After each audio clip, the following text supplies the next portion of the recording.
All right, so we do have the story, which is massive, massive news. I don't know if this is getting the play and the coverage that it deserves, but it really should be covered a lot more, especially for people who care a lot about free speech and about censorship. So we have this massive headline here from the BBC. It says, former counterterrorism head investigated by FBI over alleged leaks. Now, this is not, this is kind of sugarcoating the subject. So what actually happened was, and I'm sure the article is going to go into this, we're going to read the article together. Joe Kent was a member of Donald Trump's administration. He is a high-ranking counterterrorism official, and he abruptly decided to resign from his post because he was upset with how the Iran war was being, or the conflict in Iran was being conducted. He was like, there was no evidence saying that Iran was posing an imminent threat to the United States of America. So, we really shouldn't have gone into conflict with them. And then he was just like, peace out, y'all. So that happened literally within, I think, 24 hours of this information getting released. Now, I've been hearing some people say, oh, this was an ongoing investigation, which maybe it's true, maybe it's not, because you have to be aware of the fact that, the government isn't going to tell you the truth all the time. So is this the type of thing where the government would lie and say, oh, he's always been under investigation, when really, no, he wasn't, and this is just retaliatory? That's certainly possible, and within the realm of possibility. I'm not saying that that's what happened, but certainly, in there as far as, what one could reasonably expect a state to do. But anyways, let's continue reading this article here. So, Joe Kent is a longtime Trump supporter and decorated veteran of the U.S. military. The FBI is investigating Donald Trump's former top counterterrorism official who resigned from the role earlier this week over alleged leaks, sources have told CBS News, the BBC's U.S. partner. Joe Kent is under investigation in connection with alleged leaks of classified information, with sources telling CBS that the probe began before his departure as U.S. National Counterterrorism Center director. Like I said, it's up to you to decide whether or not this is something that you believe. Announcing his resignation on Tuesday, Kent said that he could not support the war in Iran in good conscience, and that the country posed no imminent threat to the U.S. claim, or to the U.S., a claim the White House dismissed. Right, the White House has very much been like, oh, Iran poses a threat to the United States of America. The BBC contacted Kent for comment regarding the leaks allegation. The FBI declined to comment. The probe is being handled by the FBI's criminal division and has been underway for some time, one source told CBS. Shortly after Kent, well, actually, I will say this though, okay, if you've got an independent source saying, this has been underway for some time, then that's a little bit different than just like the government saying that. So, that, to be fair, that's indication that maybe this isn't retaliatory. This is just something like legitimate that, because of innocent before proven guilty and everything, you don't want to make this information known because it kind of, makes you look bad, right? If you were leaking sensitive information. Also, if you, the person that you suspect of leaking information doesn't know that you think they're leaking information, then they're going to continue leaking information if they're actually leaking information. So, there are many reasons why you'd want to keep this private and secret if this is indeed what's been happening. But hey, now that he is leaving his post, he can't leak information anymore, so you don't have to worry about that. Shortly after Kent resigned, former Deputy White House Chief of Staff Taylor Budowich claimed Kent was often at the center of national security leaks, but did not specify what they were.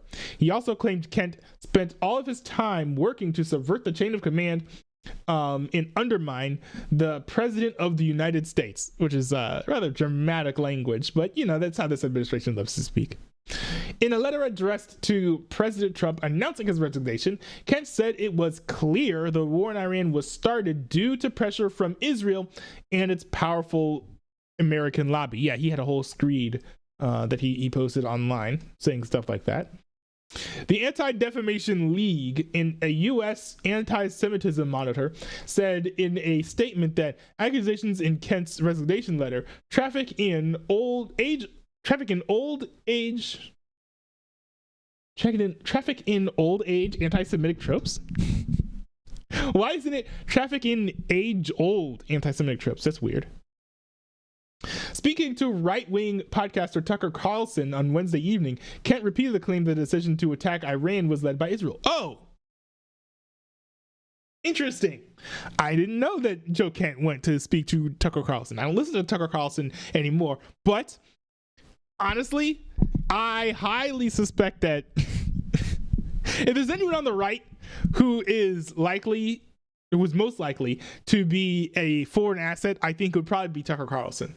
Like, I could easily see Tucker Carlson being like a foreign asset controlled by, like, especially Russia, maybe China, but not nearly as much as Russia.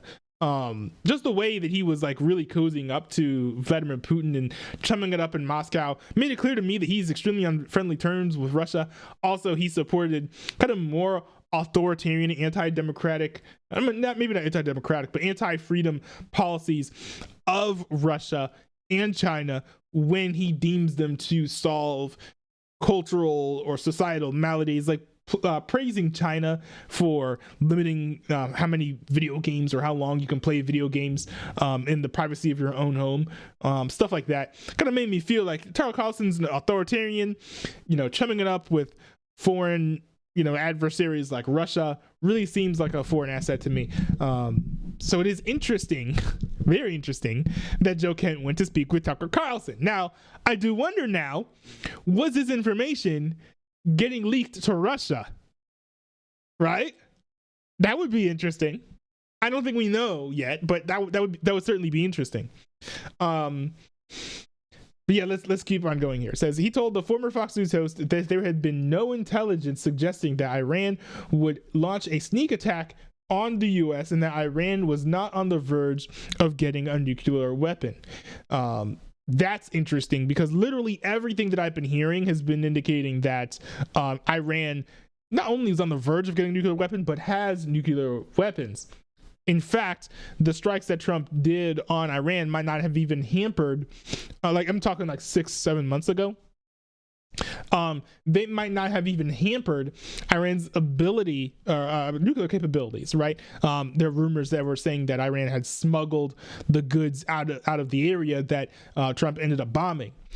If that's true, then I absolutely believe that Iran has nuclear weapons at this point, or they're very close, or they were very close to getting them before they got bombed. Says he also alleged that some of the government's key decision makers had limited access to Trump in the lead up to the Iran war, and that there had been no robust debate ahead of the strikes.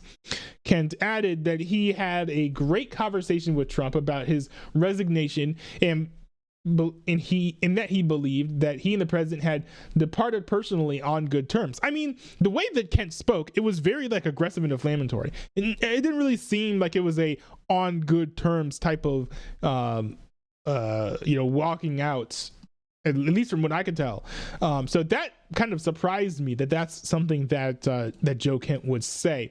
Now, it is interesting if this is true. It says that government's key decision leaders had limited access to Trump to lead up to the Iran war, and that there had been no robust debate ahead of the strikes.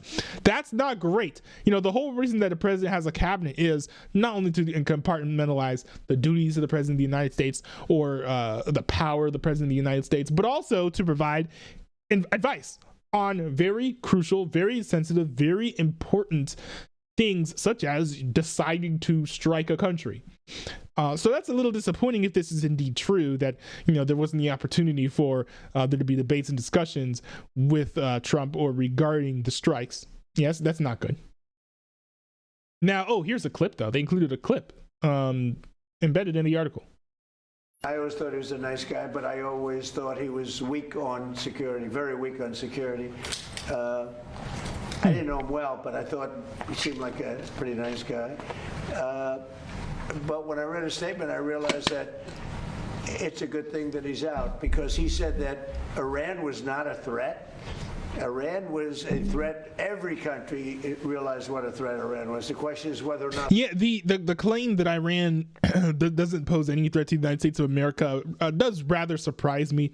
Iran has positioned themselves repeatedly as a state as enemies of the United States of America, and at this point, they are naked and unafraid when it comes to their nuclear weapons program. Like, they're developing nuclear weapons now. They're not ashamed of saying that they're developing nuclear weapons, or afraid of saying that they're developing nuclear weapons. So it does seem, it's a little strange whenever I hear people say, oh, Iran poses no threat to the United States of America. It's like, even if you're going to say that Iran can't bomb the United States mainland, which that might be true. I do need to do more research on that.